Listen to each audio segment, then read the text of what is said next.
Boxing Ego here. If you like this video, make sure you hit the like button and also subscribe to the channel and hit the bell icon on the top of your screen to get notified when the latest new content drops. 1. What up, Fight World? It's your boy Ego, and I'm back with some more boxing. Make sure you guys like and subscribe. Now, May 6th, I'm looking forward to it. You have Canelo Alvarez versus Julio Cesar Chavez Jr. at Canelo weight, the new Canelo weight, 164.5. Now, the undercard is in place. I already told you one of the fights and fighters, Lucas Matisse, who's been absent since his loss to Victor Postol. He's moving up to welterweight to fight Manuel Taylor, who gave Broner a tough fight in Cincinnati, lost to Chris Algieri, beat my dude Kareem Mayfield, but got knocked down in that fight. So I don't even know if Emmanuel Taylor's been campaigning at 147, but that's who Matisse is fighting. But it was just announced today that they've added David Lemieux to that card. He's fighting Marcos Reyes, who fought Julio Cesar Chavez Jr. not too long ago. This is the fight in which Chavez Jr. to me didn't look good. And he said he hurt his hand and had to get like a hand surgery, and then he took a long layoff dealing with that injury. But Marco Reyes, I don't know if he's still with him, but he was being trained by Nacho Beristain, who's now training Chavez Jr., obviously a Hall of Famer in the making, a legendary trainer. So I don't know if he's still with Nacho, but he's going to be taking on David Lemieux. He seemed pretty tough. The only thing with that is David Lemieux, I like him being active. He just fought Curtis Stevens in March. So he fought this month. Brutal knockout, and he's already coming back in May. So I like that for Lemieux's career. Stay active. As far as the opponent, I mean, it's all right. But Marco Reyes, after the Chavez Jr. fight, he fought in Texas and he got stopped. So he's only had, since the Chavez Jr. loss, which, I mean, he gave Chavez Jr. a tough fight, I guess you could say. Chavez Jr., I think, missed weight too.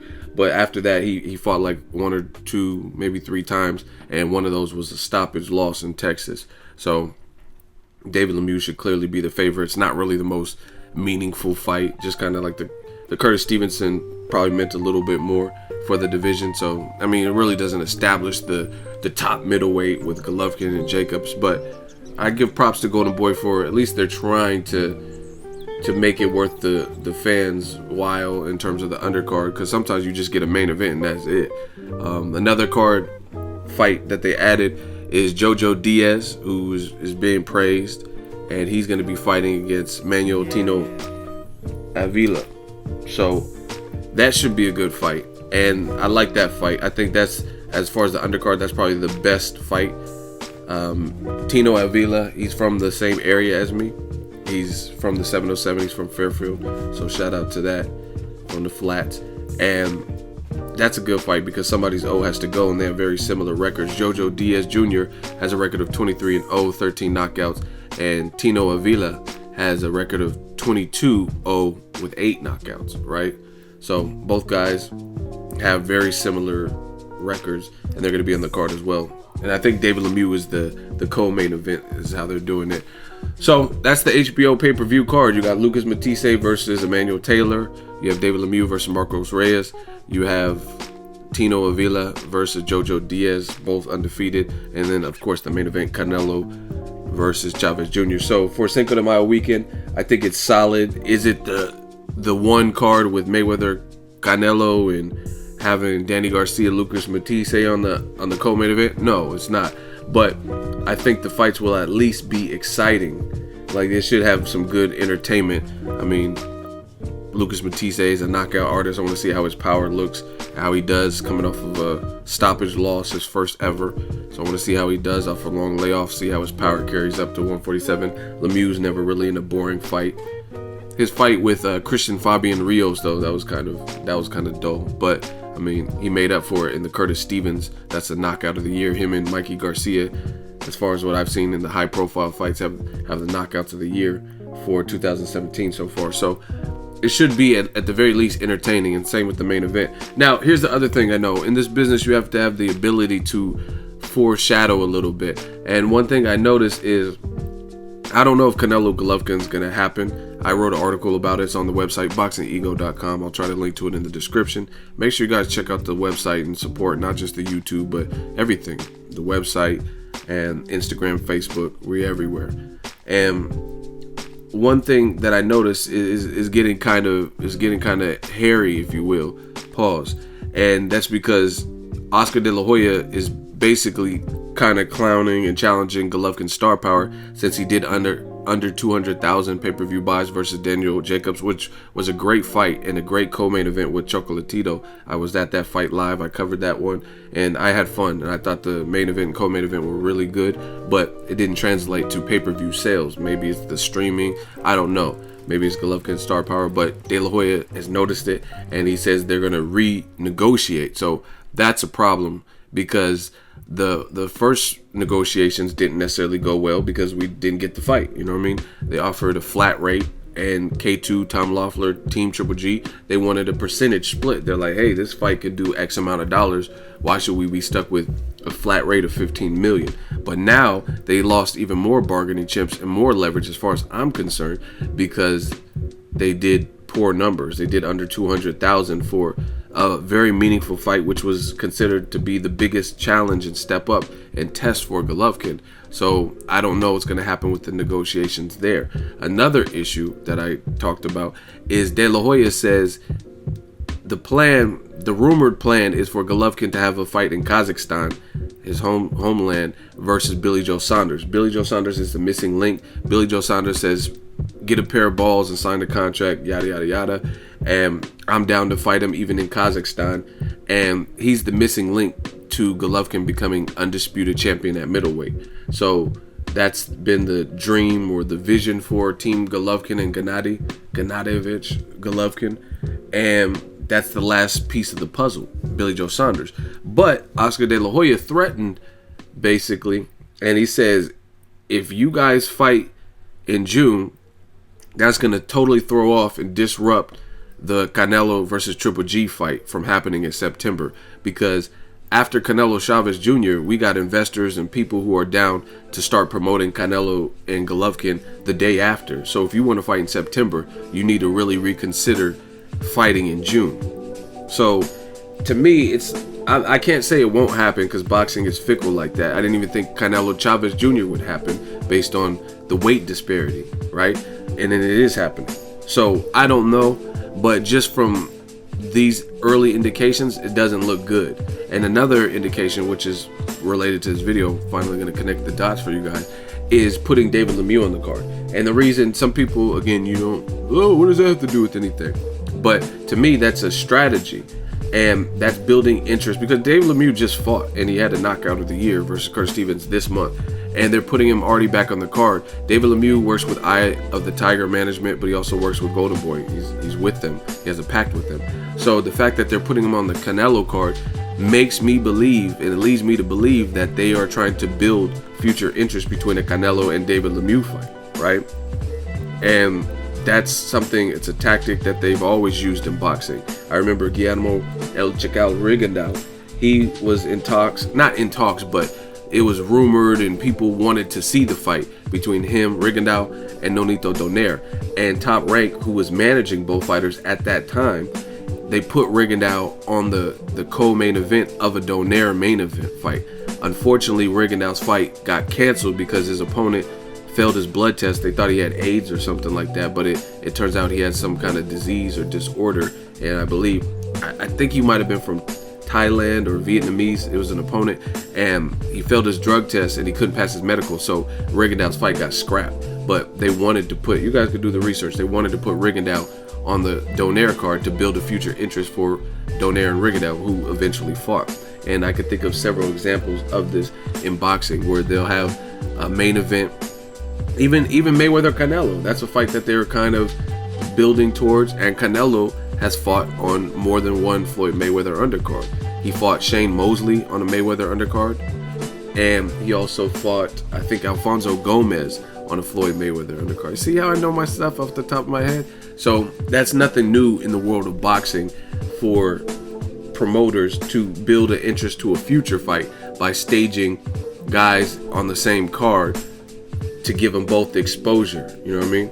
and then eventually making the mega fight. So to me, that's what, by doing this, since Lemieux just fought, and by putting him on the card, because clearly they could have just left it at Lucas Matisse, his fight, and then Jojo Diaz and Tino, and then just maybe filled it in with another fight. But the fact that they're giving David Lemieux another opportunity in a fight he should win. I mean, David Lemieux just brutally knocked out Curtis Stevens and Marcos Reyes. I mean, he didn't look splendid versus Chavez Jr., but he gave him some work. But Lemieux should clearly be the favorite versus Reyes, especially since he's been knocked out in his last 3 fights. So, you know what I mean? Canelo's the favorite versus Chavez Jr. So to me, that's what that signifies, that they're at least considering the fact of pairing those two up in the future. So if all doesn't work out for Canelo and Golovkin, they have a plan B. They have an escape route. They can always use David Lemieux. David Lemieux's never in a boring fight. He has power, even though some people are, oh, he's Golovkin leftovers. He still has bounced back since the Golovkin loss, and he's on a win streak. And one of them was this year with a brutal knockout of a known named person who Golovkin also beat, which was Curtis Stevens. So to me, I think that's the strategy.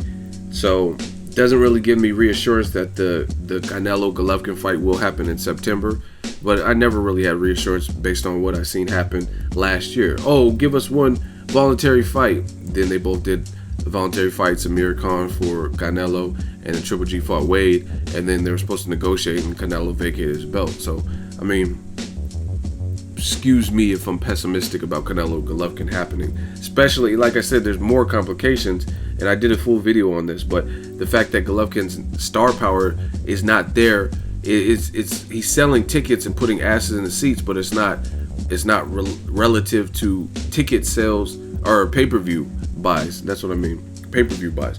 So that's something Golden Boy and Canelo can clearly use against him. So again, if he didn't like offer a 15 million flat rate, they might try to wind that down. Like, hey, you're not even worth 15 mil. You can't even sell 200,000. And whether you like it or not, I just want to see the fight, so I don't really care. But they would actually have a point, because Canelo, who is a star, has never done that low, and he's put on some way worse fights than Golovkin Jacobs. Golovkin Jacobs on paper was a good fight. It's always a good fight to me, right? And they were both champions. But Canelo does more views in pay-per-view buys fighting Amir Khan, a welterweight who people said was chinny. He has better viewership fighting Liam Smith, who nobody fucking knows.